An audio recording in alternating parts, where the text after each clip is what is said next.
The Cornfield Whispers. It was one of those evenings where the world seemed to pause, as though nature itself was holding its breath.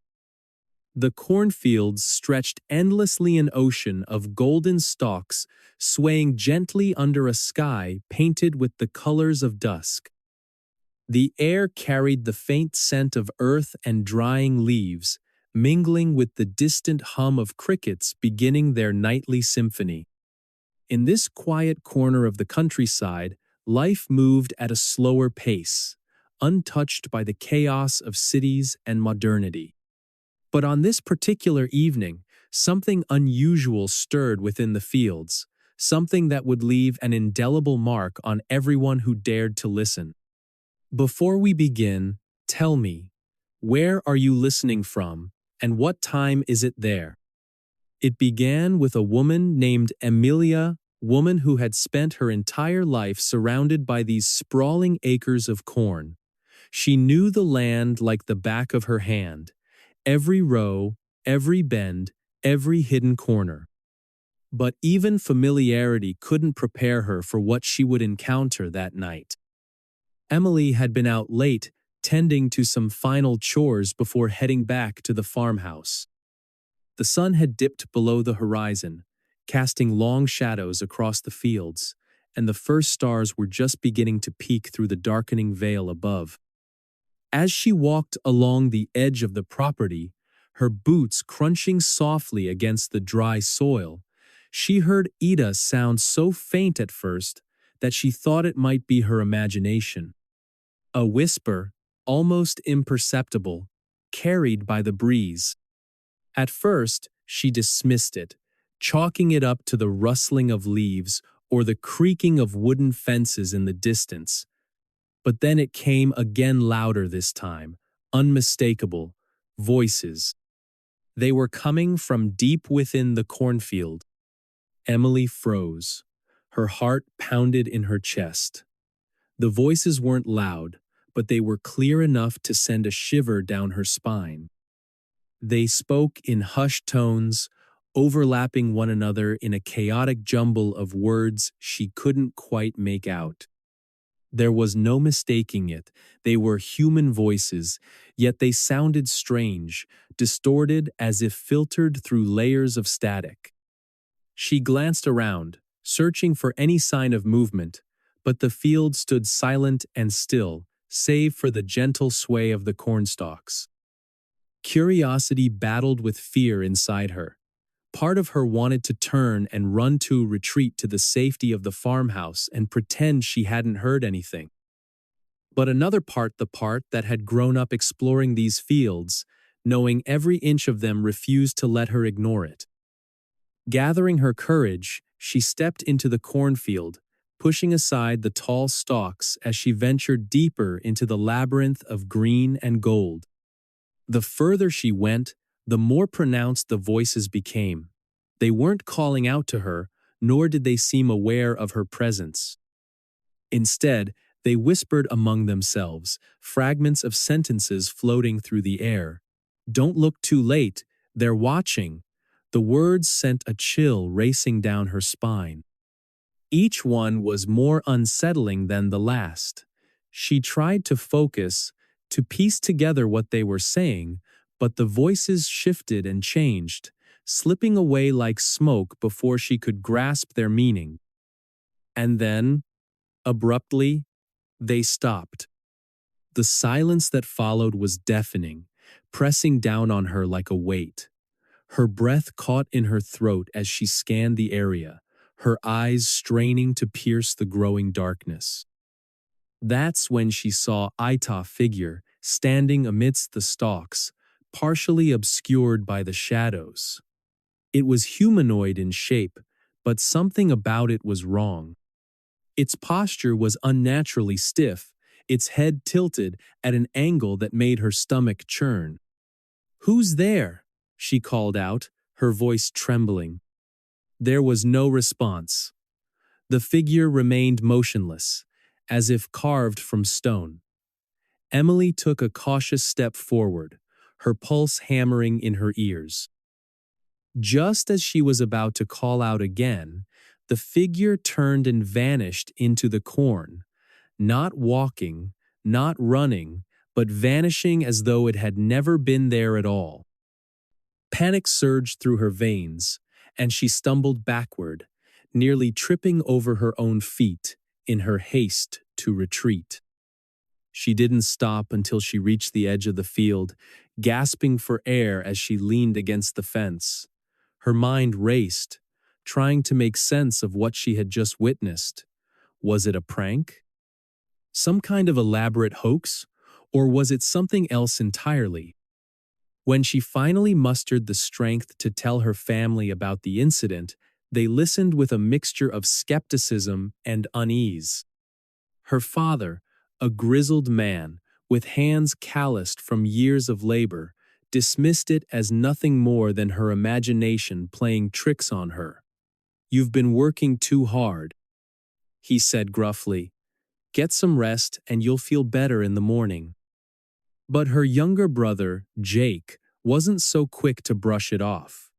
He had always been the curious type, the one who loved hearing tales of the strange and unexplained. His eyes lit up as she recounted the story, and he insisted they investigate further the next evening.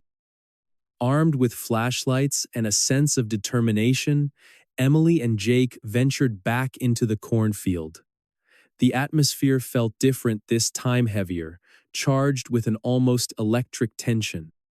The usual sounds of the countryside, the chirping of crickets, the rustle of leaves were absent, replaced by an oppressive silence.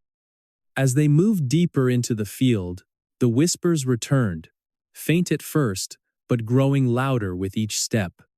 Jake gripped Emily's arm, his voice barely above a whisper. "Do you hear that?"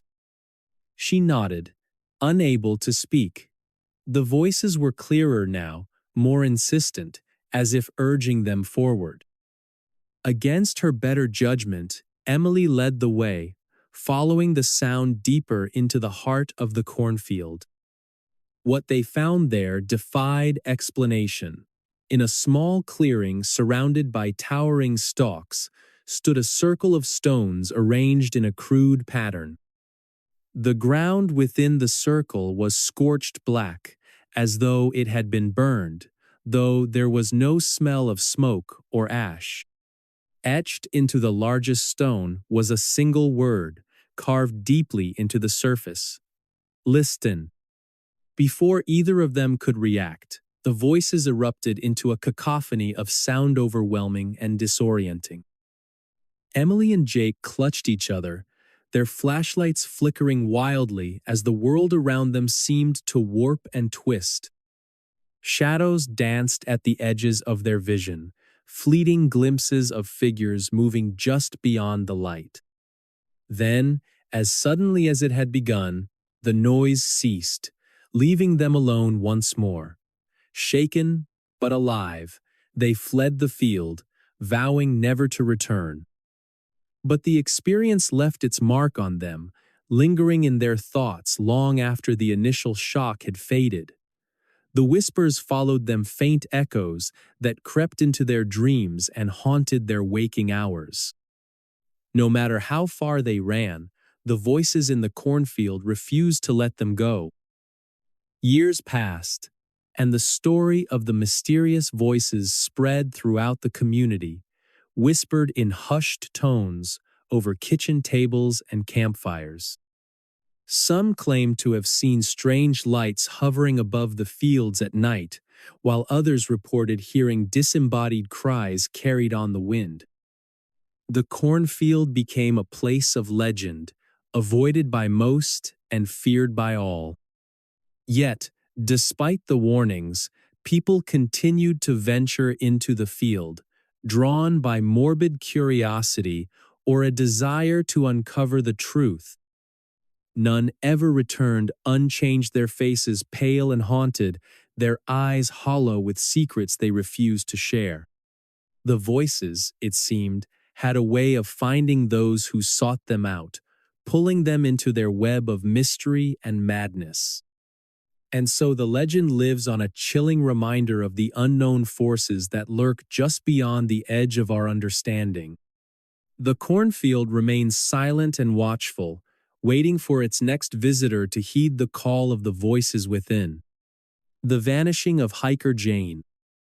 The sun was setting over Usede National Park, casting long shadows across the towering granite cliffs and painting the sky in hues of orange and pink. The air carried a crispness that signaled the approach of autumn, yet the warmth of the day still lingered in the valley below. It was late afternoon when Jane Carter, a 34-year-old avid hiker from Sacramento, decided to take one last detour on her favorite trail. Before we begin, tell me, where are you listening from, and what time is it there? Jane had spent the entire day exploring the Tuolumne Meadows area, a place she'd visited countless times before. Her familiarity with the terrain made her feel at ease as she wandered further than usual, drawn by the promise of solitude and breathtaking views. She wore her trusty hiking boots, a weathered backpack slung over her shoulders, and carried only the essentials: water, snacks, a map, and her phone. Little did she know, this seemingly ordinary outing would become the subject of intense speculation and debate among enthusiasts of the missing 411 phenomenon. As she ventured deeper into the forest, the sounds of civilization faded away. The rustling leaves, the distant call of birds, and the gentle flow of streams created an almost meditative atmosphere.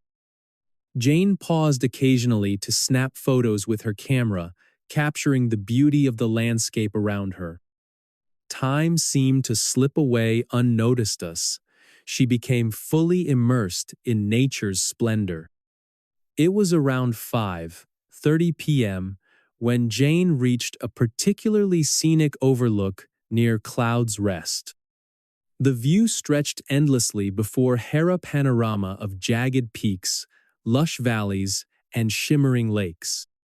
As she stood there, taking it all in, something peculiar happened. Her phone began acting strangely. First, the signal disappeared entirely, despite being in an area where reception usually remained strong. Then, the battery drained rapidly, dropping from 70% to completely dead within minutes. Perplexed, but not overly concerned, Jane tucked her useless device back into her pack. Nightfall approached faster than expected. The temperature dropped sharply, and the once bright surroundings grew dimmer with each passing moment. Jane realized she needed to head back toward her campsite, located near Tenaya Lake. However, as she turned to retrace her steps, a wave of disorientation washed over her. The familiar landmarks she relied on were nowhere to be seen. Panic started creeping in us. She wandered aimlessly through the thickening darkness. Back at the campground, Jane's absence went unnoticed initially. Friends assumed she'd chosen to extend her hike, or perhaps decided to sleep under the stars somewhere along the trail.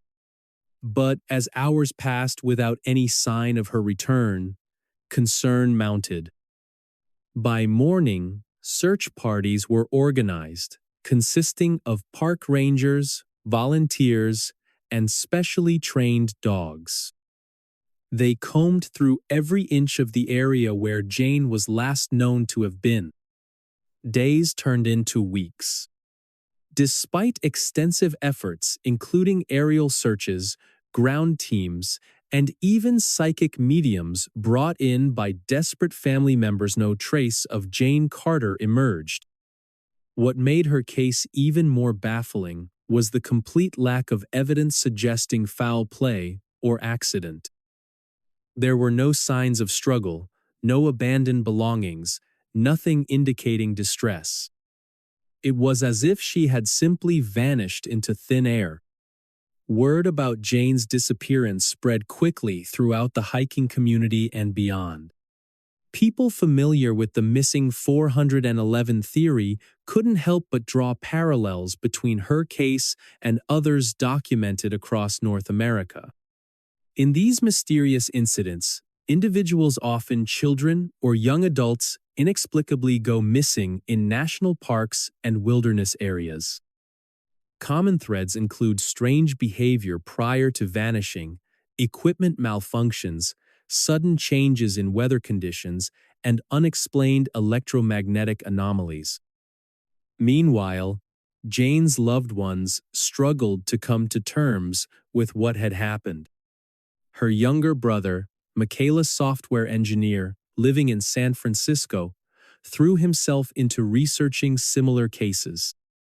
He scoured online forums, interviewed fellow hikers who'd experienced unexplainable phenomena, and corresponded with authors specializing in paranormal investigations. Through his efforts, he uncovered disturbing patterns linking various disappearances geographically and temporally. Months later, another incident occurred just miles away from where Jane went missing. This time, it was a father and son camping near Merced River. During their evening meal, they claimed seeing lights dancing erratically above the treetops, lights resembling fireflies, but much larger and brighter. When they attempted to investigate further, both men reported feeling an overwhelming sense of dread, causing them to retreat hastily to their tent. Upon reviewing footage captured by their dashboard camera earlier that day, they noticed strange figures moving in the background of otherwise empty landscapes. These developments reignited interest in Jane's case. Investigators revisited old leads, analyzed new information, and expanded their search radius. Yet, despite growing public awareness and increased resources allocated towards solving such mysteries, answers remained elusive. Some theorized extraterrestrial involvement, pointing to alleged UFO sightings recorded near Ucede over decades. Others suggested dimensional portals might exist within certain geographic coordinates, explaining how people could enter yet never exit. For Michael Carter, however, speculation wasn't enough. He continued searching tirelessly for concrete clues regarding his sister's fate. Along the way, he encountered other families affected by similar tragedies. Together, they formed a support network sharing experiences, resources, and hopes for resolution. While skepticism abounded among mainstream media outlets and law enforcement agencies, these individuals found solace knowing they weren't alone in confronting questions science couldn't yet answer. Years passed. Seasons changed repeatedly over Usaid's majestic landscapes. And though official records listed Jane Carter as missing, presumed deceased, those closest to her held on to faith that someday, somehow, the truth would emerge. Until then, her story served as a haunting reminder of the vast unknowns lurking within our natural world. A testament to how easily we can lose ourselves amidst its grandeur, whether physically, spiritually, or perhaps in ways we're only beginning to comprehend.